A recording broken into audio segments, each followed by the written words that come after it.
Welcome back to clean news Rajasthan. चलिए देखते हैं राजस्थान की 15 फटाफट बड़ी खबरों को। स्कूलों में अब 25 दिसंबर से नहीं होगी शीतकालीन छुट्टियां। अब राजस्थान के स्कूलों में 25 दिसंबर की सर्दी की छुट्टियां यानी कि शीतकालीन अवकाश नहीं होंगे। राजस्थान के शिक्षा मंत्री मदन दिलावर ने कहा कि 25 दिसंबर से 31 दिसंबर तक सर्दियों की छुट्टियां होती हैं, पर अब हम इस बार सर्दियों का अवकाश पूर्ण निर्धारित डेट पर देने की बजाय अधिक सर्दी पड़ने पर घोषित करेंगे। मदन दिलावर ने पत्रकारों से कहा कि शीतकालीन अवकाश के बाद भी कड़ाके की सर्दी पड़ती है, जिसके बाद मजबूरी में स्कूल की छुट्टी कर दी जाती है, जिस वजह से पढ़ाई का काफी नुकसान होता है। इसलिए ऐसी व्यवस्था की जा रही है, जब प्रदेश में कड़ाके की सर्दी पड़े तभी स्कूलों को बंद किया जाए। सीएम भजनलाल बोले, पुलिस ठान ले तो किसी तरह का कोई अपराध नहीं हो सकता।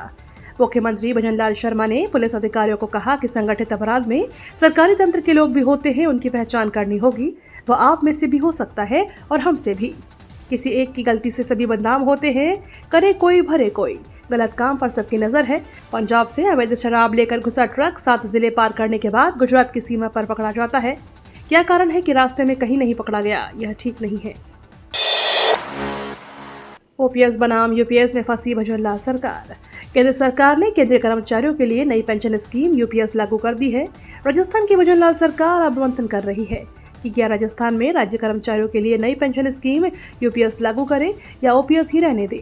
राजस्थान में पिछली गहलोत सरकार ने राज्य कर्मचारियों की पेंशन के लिए एनपीएस की जगह ओपीएस यानी ओल्ड पेंशन स्कीम लागू की थी। अब कर्मचारी संगठनों और कांग्रेस ने भजनलाल सरकार को चेतावनी दी है कि वे ओपीएस से छेड़छाड़ बर्दाश्त नहीं करेंगे। अगर यूपीएस लागू की तो आंदोलन करेंगे। तैयार हो रहा राजस्थान के विकास का रोड मैप। राजस्थान जल्द ही एक नई उड़ान भरने जा रहा है। प्रदेश के विकास को नए पंख लगाने के लिए इस साल के अंत में 9, 10 और 11 दिसंबर को राइजिंग राजस्थान इन्वेस्टमेंट समिट 2024 का आयोजन किया जाएगा। इसके लिए उद्योग विभाग की बड़ी तैयारियों में जुटा हुआ है। इसके तहत आज 30 अगस्त को मुंबई में मेगा रोड शो का आयोजन किया जाएगा। इस रोड शो के जरिए राजस्थान में निवेश के लिए उद्यमियों को आमंत्रित किया जाएगा। उद्योग एवं वाणिज्य मंत्री colonel Rajyavardhan Singh Rathore road show में शामिल होंगे। वहीं सीएम भजनलाल शर्मा भी इसमें शिरकत कर सकते हैं। कांग्रेस के बागियों के खिलाफ सुनील पारवानी ने खोला मोर्चा। कांग्रेस छोड़कर अन्य पार्टियों में शामिल हो रहे नेताओं के विरोध में पीसीसी महासचिव सुनील पारवानी ने मोर्चा खोल दिया है। उन्होंने इस संबंध में लोकसभा सभा में नेता प्रतिपक्ष राहुल गांधी को एक लेटर लिखा है। इस लेटर के जरिए पार्टी छोड़कर दूसरी पार्टी में शामिल होने वाले नेताओं के खिलाफ कई बड़े एक्शन लेने की मांग की है। 2 दर्जन बूथ पर जमानत जब्त, 4000 पर 50 से कम वोट। भाजपा ने 1 सितंबर से शुरू होने जा रहे सदस्यता अभियान की तैयारी पूरी कर ली है। इसके लिए प्रत्येक बूथ पर 200 सदस्य और प्रदेश में 1.25 करोड़ सदस्य बनाने का टारगेट तय किया है। लेकिन प्रदेश में 2 दर्जन बूथ ऐसे हैं जहां बीजेपी खाता भी नहीं खोल पाई तथा करीब 4000 बूथों पर 50 से कम वोट मिले हैं। ऐसे में बड़ा सवाल उठ रहा है कि क्या बीजेपी अपने लक्ष्य को पूरा कर पाएगी। खैर, यह तो आने वाला वक्त ही बताएगा। भाजपा देश भर में सदस्यता अभियान शुरू करने जा रही है। राजस्थान में इसकी कवायद 1 सितंबर से शुरू होगी। इस अभियान के तहत पार्टी की ओर से देश में 10 करोड़ और राजस्थान में 1.25 करोड़ सदस्य बनाने का टारगेट रखा गया है। प्रदेश में 52,000 के आसपास पोलिंग बूथ है। इनमें से हर एक बूथ पर बीजेपी ने 200 सदस्य बनाने का लक्ष्य रखा है। प्रदेश में 30 करोड़ की लागत से बनेंगे 8 नए ग्रीनफील्ड एक्सप्रेसवे। प्रदेश में सड़क नेटवर्क को मजबूत करने की दिशा में राज्य सरकार ने एक और महत्वपूर्ण कदम उठाए हैं। राज्य की उप मुख्यमंत्री दिया कुमारी ने प्रस्तावित 2406 किलोमीटर के 8 नए ग्रीनफील्ड एक्सप्रेसवे निर्माण की डीपीआर की स्वीकृति जारी कर दी है। इस दौरान उप मुख्यमंत्री ने बताया कि बजट घोषणा 2024-25 के क्रियान्वयन में प्रदेश में 8 नए ग्रीनफील्ड एक्सप्रेसवे चरणबद्ध रूप से बनाए जाएंगे।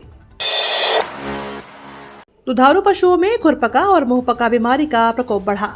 पशुपालन विभाग की ओर से पशुओं को खुरपका और मुंहपका बीमारी से बचाने के लिए अभियान शुरू किया गया है। इस अभियान में पशुपालन विभाग की टीम घर घर जाकर टीकाकरण कर रही है। यह अभियान 25 अक्टूबर तक चलेगा। विभाग के संयुक्त निदेशक महेश मीणा ने बताया कि जिले की गाय भैंसों खुरपका और मुंहपका बीमारी से बचाने के लिए करीब 5 लाख पशुओं को एफएमडी टीकाकरण लगवाया जा रहा है। जोधपुर के आसपास में गरजेंगे 7 देशों के फाइटर जेट। भारत में हो रहे पहले मल्टीनेशनल एयर एक्सरसाइज तरंग शक्ति 2024 के दूसरे चरण के तहत अलग अलग देशों की एयरफोर्स के जवान अपने अपने फाइटर जेट के साथ जोधपुर पहुंच रहे हैं। गुरुवार को सभी टीमों की औपचारिक मीटिंग होगी। शुक्रवार को इस वॉर एक्सरसाइज का औपचारिक उद्घाटन होगा, जिसमें युद्धाभ्यास के भाग लेने वाली टीमों के प्रमुख शामिल होंगे।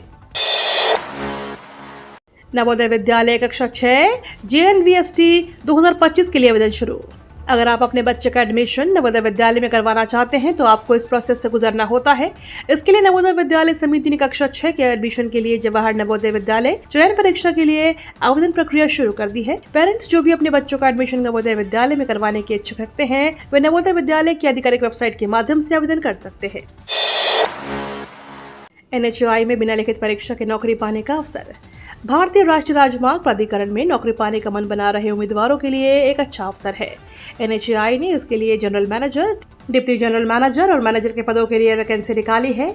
इच्छुक एवं योग्य उम्मीदवारों को जो भी इन पदों पर आवेदन करना चाहते हैं वे NHAI की आधिकारिक वेबसाइट पर जाकर अप्लाई कर सकते हैं। NHAI के इन पदों के लिए भर्तियां शुरू हो गई हैं। राजस्थान में मूसलाधार बारिश का लगा ब्रेक। राजस्थान में मॉनसून की गतिविधियों पर एक बार फिर से ब्रेक लग गया है। फिलहाल कुछ ही क्षेत्रों में हल्की बूंदाबांदी देखने को मिल रही है। मूसलाधार बारिश की गतिविधियों में कमी आने से लोगों ने राहत की सांस ली है। वहीं एक बार फिर से प्रदेश का मौसम सुहाना हो गया है। वहीं सितंबर के पहले सप्ताह में एक बार फिर से प्रदेश में मॉनसून एक्टिव हो सकता है। इसी बीच मौसम विज्ञान केंद्र जयपुर ने 10 जिलों के लिए बारिश का अलर्ट जारी किया है। भीलवाड़ा, बूंदी, टोंक, सवाई माधोपुर, अजमेर, अलवर, जयपुर, झुंझुनू, दौसा, सीकर जिले के लिए येलो अलर्ट जारी हुआ। इन जिलों में कुछ भागों में आगामी 3 घंटे में हल्की से मध्यम वर्षा होने की संभावना जताई है। पीएम मोदी पर अपमानजनक टिप्पणी मामले में शशि थरूर को कोर्ट से झटका। पीएम मोदी पर किए गए अपमानजनक टिप्पणी से जुड़े मानहानि के केस में दिल्ली हाई कोर्ट ने कांग्रेस सांसद शशि थरूर को बड़ा झटका दिया है। अदालत ने थरूर के खिलाफ दायर मानहानि मामले में कार्यवाही रद्द करने का इनकार कर दिया। हाईकोर्ट ने याचिका खारिज करने के साथ ही पहले लगाई गई रोक को भी हटाने का आदेश जारी किए हैं।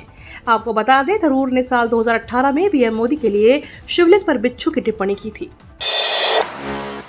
जियो ने लॉन्च किया AI फोन कॉल फीचर।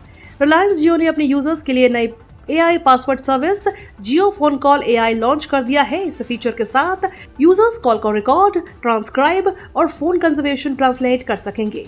नया फीचर कनेक्टेड इंटेलिजेंस का हिस्सा है। इस सर्विस के साथ जियो यूजर्स को फोन कॉल पर AI के साथ साथ अलग अलग भाषाओं को सर्च, शेयर करने और समझने में मदद मिलेगी। ममता बनर्जी ने दी अमित शाह को बधाई की तारीफ। पश्चिम बंगाल की सीएम ममता बनर्जी ने पोस्ट किया, बधाई हो केंद्रीय गृह मंत्री, आपका बेटा राजनेता नहीं बना बल्कि ICC चेयरमैन बन गया है। यह पद अधिकांश राजनेताओं से कहीं अधिक महत्वपूर्ण है। सच में आपका बेटा बहुत ताकतवर हो गया है। उसकी सर्वोच्च उपलब्धि पर बधाई देती हूँ। ममता के इस पोस्ट को यूजर्स तंज की तरह देख रहे हैं और इसे परिवारवाद से जोड़ रहे हैं। कुछ लोगों ने उन्हें अभिषेक बनर्जी का उदाहरण भी दिया। ये तो थी राजस्थान की बड़ी खबरें। रोजाना सबसे पहले अपडेट पाने के लिए क्लीन न्यूज राजस्थान को अभी सब्सक्राइब करें।